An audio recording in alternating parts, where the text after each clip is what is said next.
Hi, and welcome to the 11th Muse on the Introvert Biz Growth podcast, the show where I talk to introverts who grow their business and make a difference. I'm Sarah Santacroce. I'm the host here at the Introvert Biz Growth podcast. And if you're new here, then first of all, hello and welcome.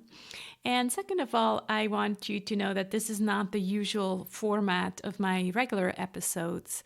I post a new show every other Friday, and it's always a conversation with a fellow introverted entrepreneur who uses his or her introverted superpowers to make a difference. These shows are edited by Tim, my professional podcast editor, who also creates amazing show notes pages. But today's episode is a muse, which means unedited, raw content, no intro music, no bells and whistles. And I share these muses to make you think, to inspire you, to break the rules, and eventually to invite you to the gentle business revolution when it's ready. Today, I have a real treat for you, a conversation with a peak performance mindset coach. As you might know, in my new program, Anxiety-Free Marketing, we're really digging into the inner work in order to find out what makes us tick, what our values are, our superpowers.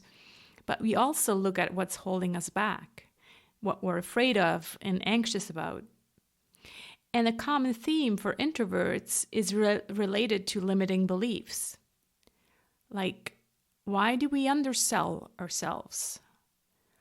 Why do we have imposter syndrome and constantly think someone else is doing better than us? Well, that's some of the great stuff that we're talking about on today's Muse episode. So let me introduce my guest to you. Nina Cook is a peak performance mindset coach working with successful but stuck business owners and experts who are frustrated because in spite of all their hard work, they still aren't getting the results they want and deep down know they're capable of.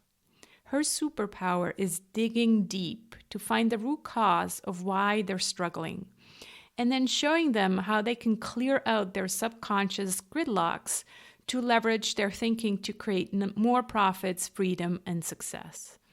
Nina has been featured in Forbes magazine and on BBC Radio and lives in England. So without further ado, here's my conversation with Nina. Good morning, Nina. How are you? I'm very well, thank you. Such a pleasure to having these calls in my time zone. Usually it's like I have to record them in the evening. You're in the UK, so this works out really well. It's very easy, isn't it? Normally I do my calls from America as well, like you, and it's such a nice thing to be able to do it first thing in the morning. Exactly, yeah. So I'm so excited to talk to you. You're the perfect guest for this Muse episode. We got introduced to by a previous guest, Rob, who introduced us. And I think I just found your podcast, and then we kind of decided that we were going to do these podcasts. Swaps because I thought, well, maybe I can be a guest on your show, and then we're like, well, you'd be a perfect guest for mine. So here we are. I want to talk to you about your expertise, and maybe you can start by sharing a bit about your work. I read the official bio in the intro, but give us a bit more the background story, how you got into your work and what it is you do today with your clients. Of course. So the reason I got into this work is because as a child, I was very unconfident. I had very little confidence. I didn't feel I had any worth, any value. And this was because of, I thought at the time, because of my upbringing. And I thought this was all to do with how my parents were and how my sibling was with me. And I carried all of this lack of belief into my adult life. And it had a huge effect because I found it very difficult to speak up for myself. I found I wasn't comfortable in my own skin. I didn't really like myself. And I always thought other people were better than me and they had something that I didn't have. And that was somehow inferior.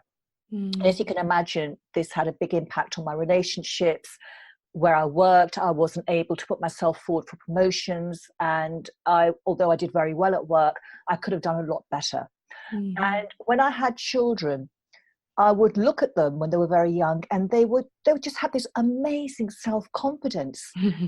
And I thought, I would really like to have that for myself. And a part of me knew that it was within me, but I just didn't have access to it. And another part of me also thought that I was broken, I needed to be fixed. And I started doing some personal development work. So started off by reading books, doing some courses, etc. And some of it is helping, some of it wasn't. And it was only when I found a way of getting rid of my limiting beliefs that things really changed fundamentally for me. So before, I was always pretending to be confident. I would be faking it. I would be bluffing it because sometimes situations needed that from me. Right. But I never felt that was really me. I never felt congruent. And when I worked with an expert in how to eliminate limiting beliefs, and when I realized this was the root cause of why I'd been feeling so that I wasn't good enough, that there was something wrong with me, that I needed fixing. When I realized that was the root cause for me, and by getting rid of those beliefs and other beliefs, I started actually believing that I had as much right to be here as everyone else, that I had as much right to take up as much space as everyone else, that what I said counted as much as everyone else, that I didn't have to have people agreeing with me. I didn't have to bend over backwards to please people, that it was okay to be who I was. And, I just started feeling much more confident in myself, and my belief in myself just grew. And it was almost as if I became aligned with who I was and with people and with the world. And I won't say it was suddenly a light bulb moment where everything changed. It changed cumulatively for me. And I started noticing that things which I've been very scared of, for example, in my work, putting my name on my website, putting my photo on my website, putting my work out there and being visible online, putting out videos or blog posts, I started doing that. I started creating a video. And I remember the first time I made a video for my website, all I was thinking about was, how do I do this technically?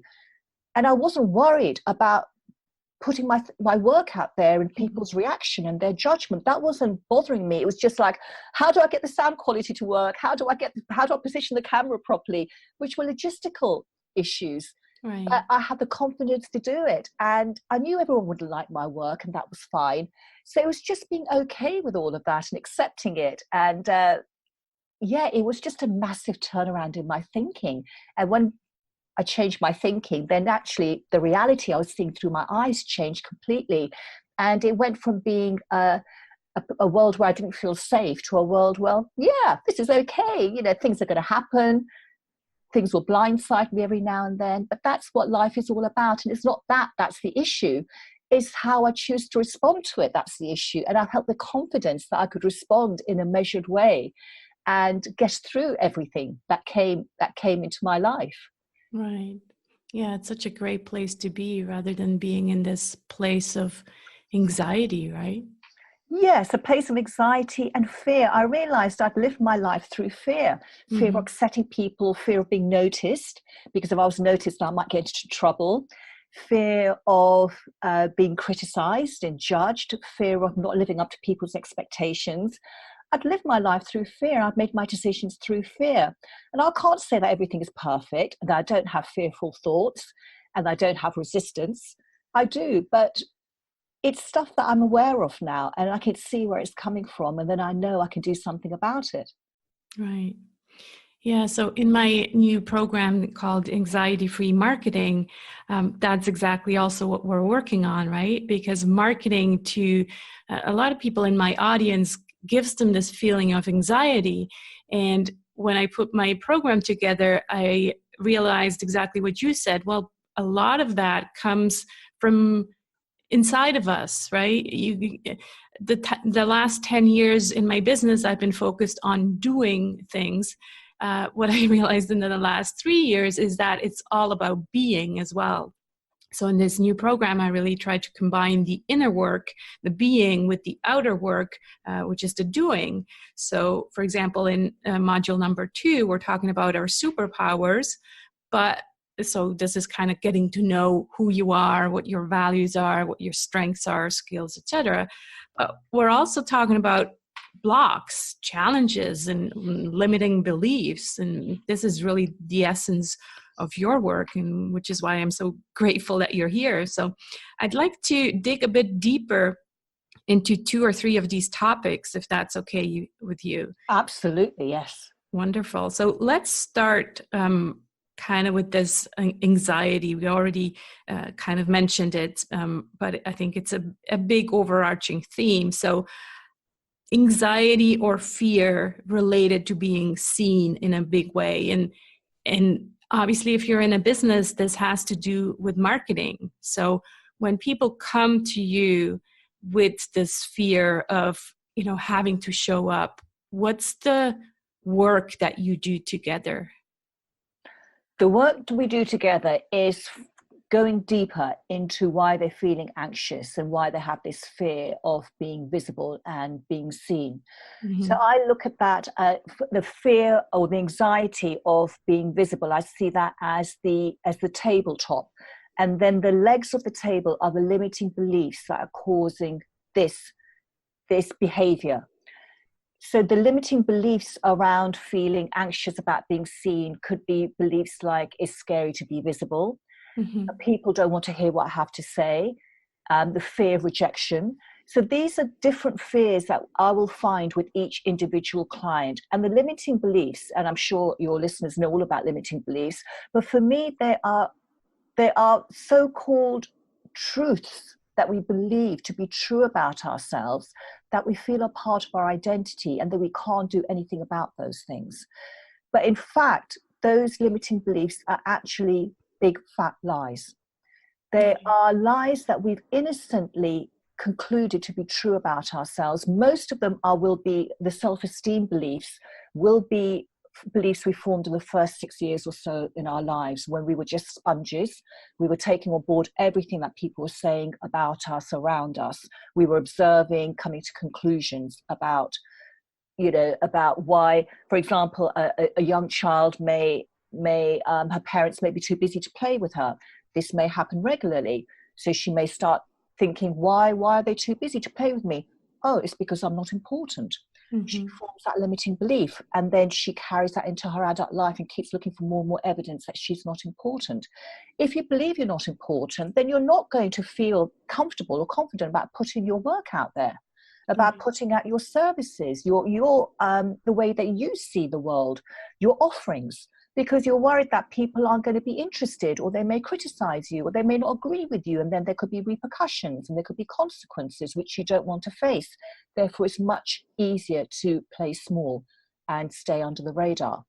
But if you look, so I say to my clients, is this serving you? How is it serving you? And of course it's not, which is why they come to do the work. But the interesting thing is there's always an upside to staying invisible. What are they getting out of it? How is it serving them? And most of the time it'll be because it keeps me safe. So that's another limiting belief. That's another lie, that staying invisible or playing small is keeping you safe. Because I believe that we are here to thrive. That is the reason we're here. We're here to play big, not in an arrogant, selfish way, but in order to serve. We're here to serve as many people as possible, the highest possible level, to make a real impact in our work, and obviously to have a successful business as well. That goes with it. But if we do want to serve at the highest level, we're not going to do it by playing small. So, but in the work that I do, if you speak to most people who are playing small, they'll say, well, I know it's not serving me, and they know it at the rational level, but that doesn't work. Because you can keep saying affirmations and keep saying every morning, I know that I'm here to serve in a bigger way, and I'm going to get out there, I'm going to put my work out there in a bigger way. At the end of the day, nothing's changed. It's just beating yourself up.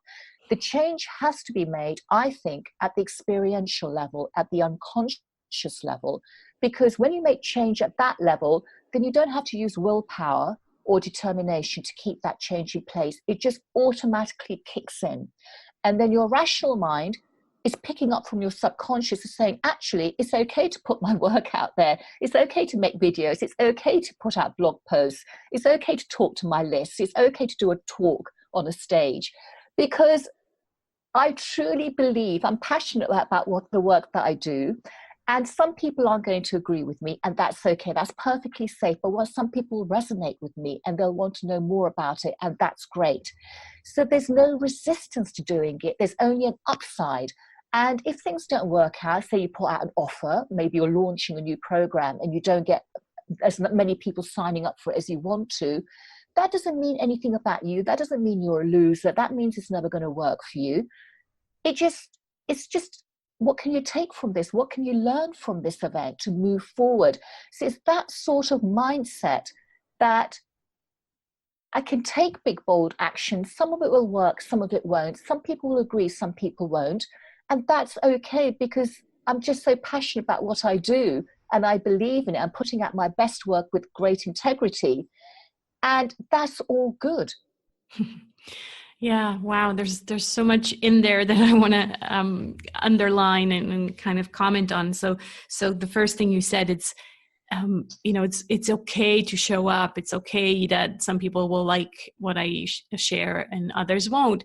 That's exactly it, because you're going to be doing it your way, right? I think a big result out of doing this work is really realizing that you are so unique, and it's great to show up in your uniqueness and not having to always compare to others. And that's another topic I want to ask you about, but kind of like, just showing up and trusting in your uniqueness, right?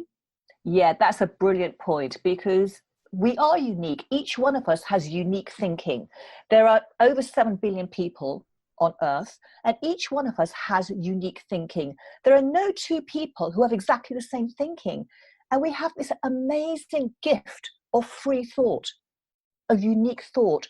So even if you look around in your niche and say, well, there are a lot of people doing what I do, the wonderful thing is no one is doing it exactly like you. Right. You are promoting your service. You are serving your clients in a completely unique way. And you can't help it because you have unique thinking.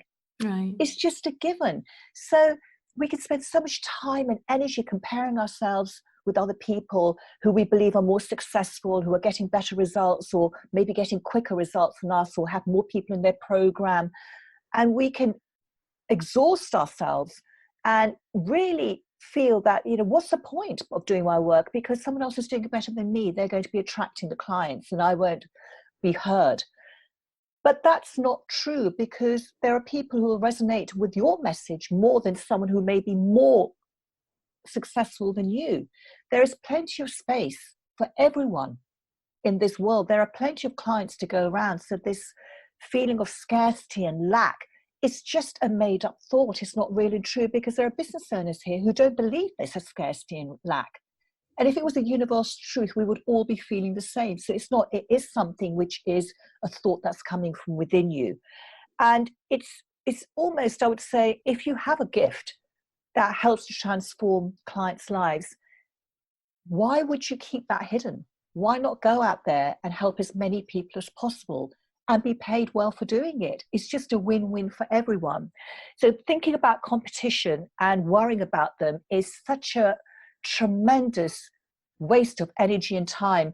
And I've worked with very successful business owners, and many of them, they're putting out this facade that everything is perfect in their lives, because that's how they have to be seen in order to build their brand. But when you actually look under the bonnet, some of them are struggling at a deep level, but they can't let anyone see that. So what you see of someone's outside is not always the real true picture. And I read somewhere that don't compare your insides with someone's outside, because it's like comparing apples and oranges. It's not a true comparison.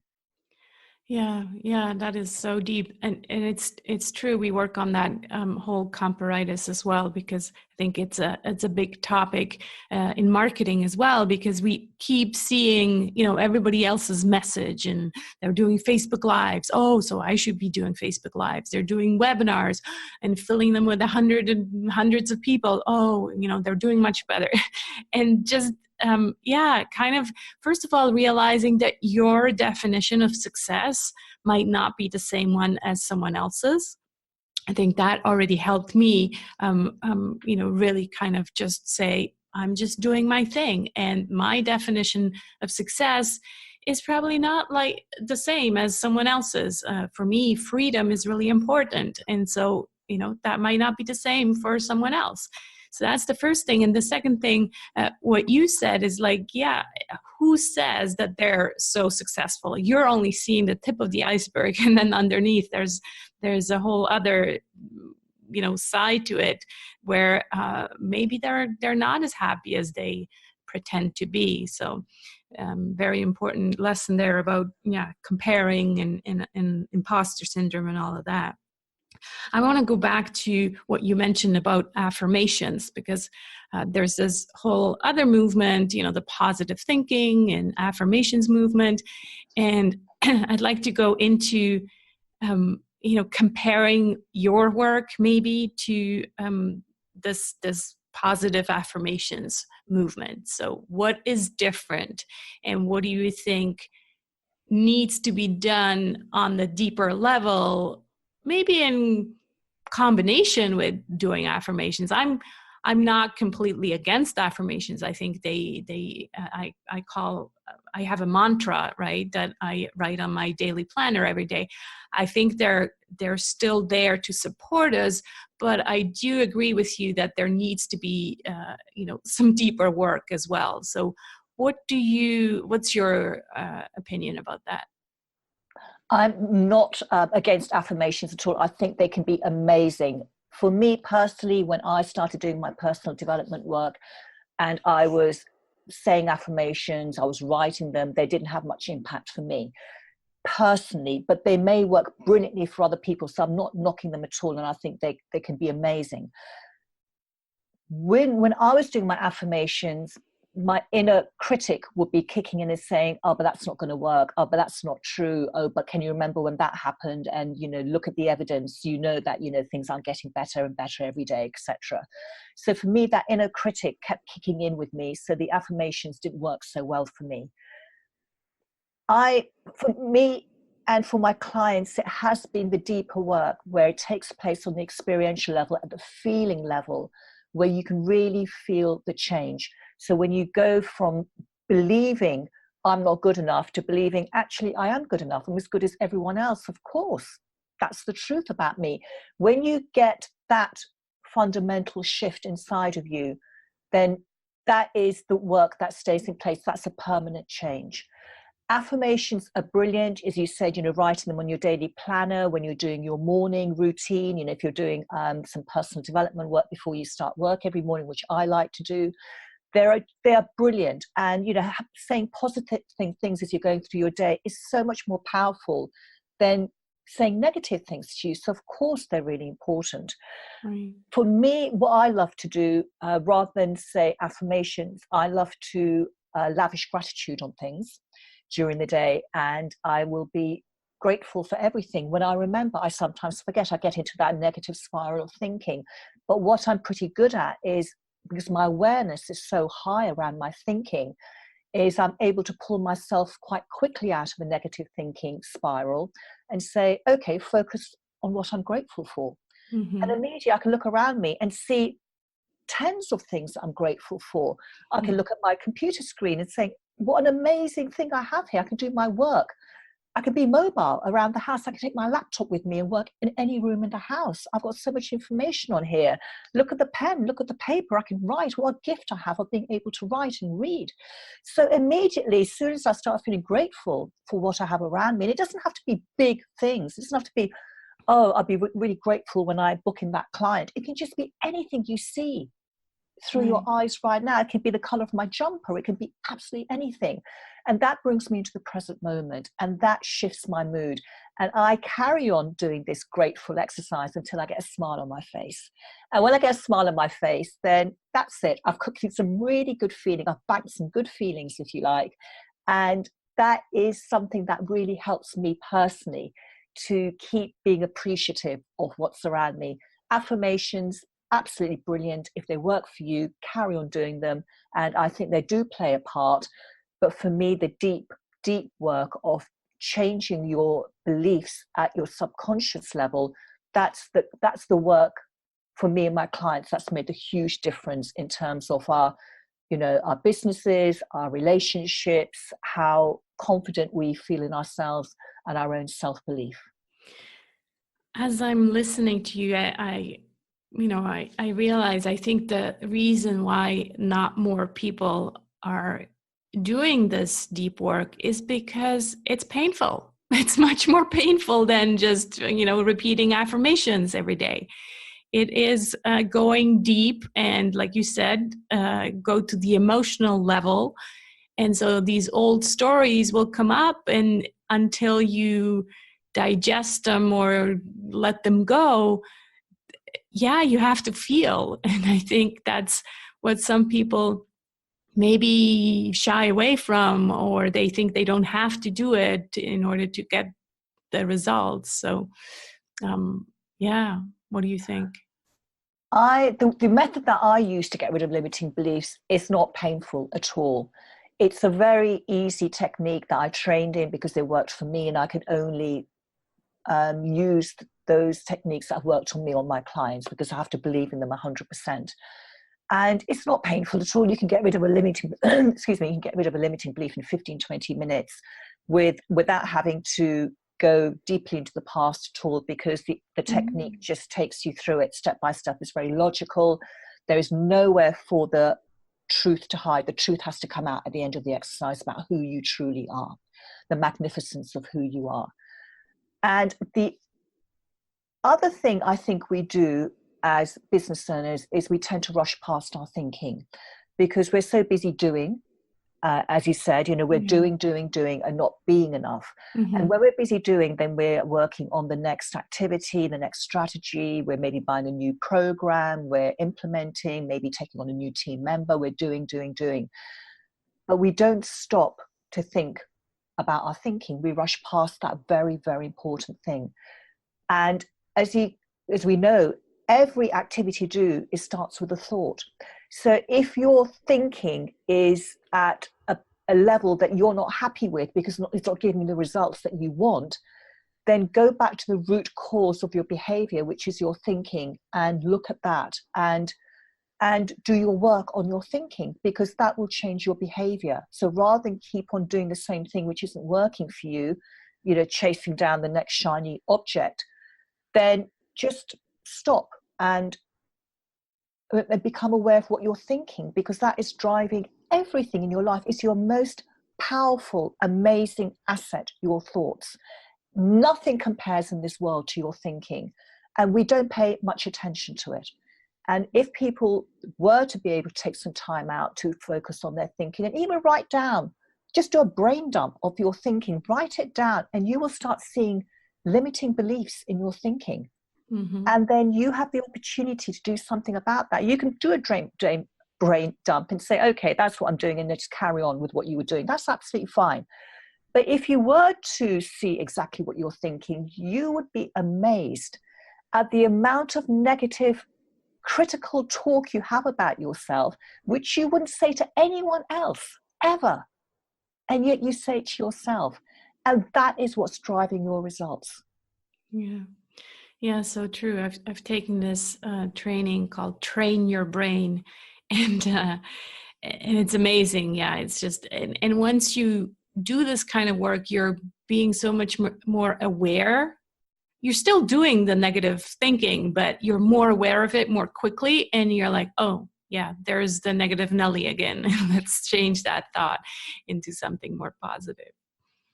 Yeah, wow. We could keep going and going, but I see the time is almost up. So I want to just celebrate you and appreciate you so much for coming on, Nina. This has been truly helpful. What would be one thing? I know we mentioned all kinds of different techniques, but if you only had one thing you could share, where would you tell people to start with?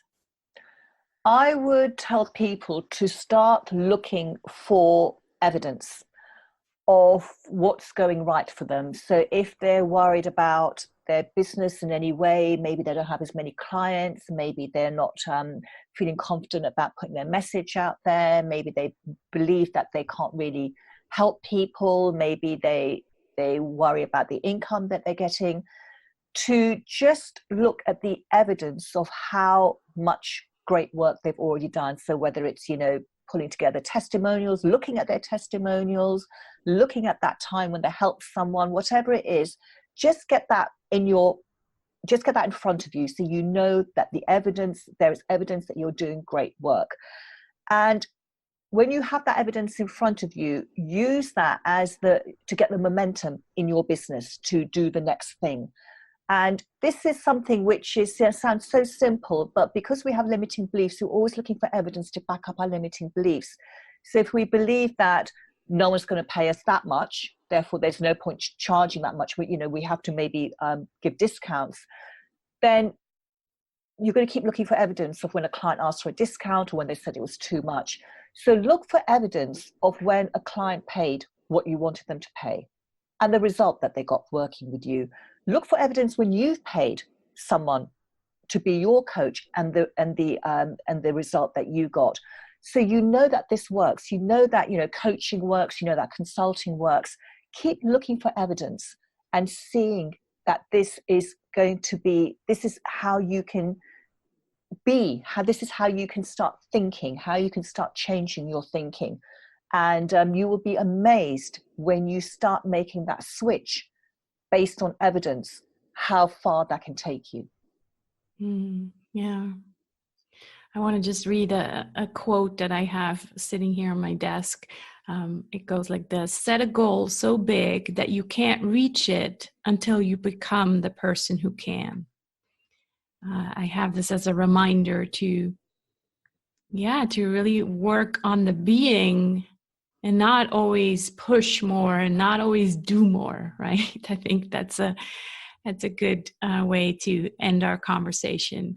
Nina, thank you so much. How can people get in touch with you? Tell them where they can find you. Well, they can come to my website, which is www.ninacook.co.uk. And there is free training there, which is how to smash through your income glass ceiling, which is a little video course that put together that helps you to start looking at why you're thinking the way that you do and how you can change your thinking to start getting bigger results in your life, to start raising your internal financial set point. And so free training and bite-sized videos, so please come along and do the training and let me know how it is for you. I love getting emails, so let me know if you have any questions or anything like that. So come over there, and it would be lovely to to meet you and help you with any challenges that you have. Wonderful. Thank you so much for your time, Nina. Oh, it's been a pleasure. Thank you. I really hope you enjoyed listening to this conversation with Nina as much as I enjoyed recording it. Thanks so much for listening in. I'm just finishing the first beta group for anxiety-free marketing now, and I'll be ready to launch the Gentle Business Revolution this May, hopefully. So as we get closer, I'll let you know how you can get involved. For now, just please subscribe to the podcast if you enjoyed today's episode, and stay tuned. Thank you so much. Wishing you a wonderful week. Take care.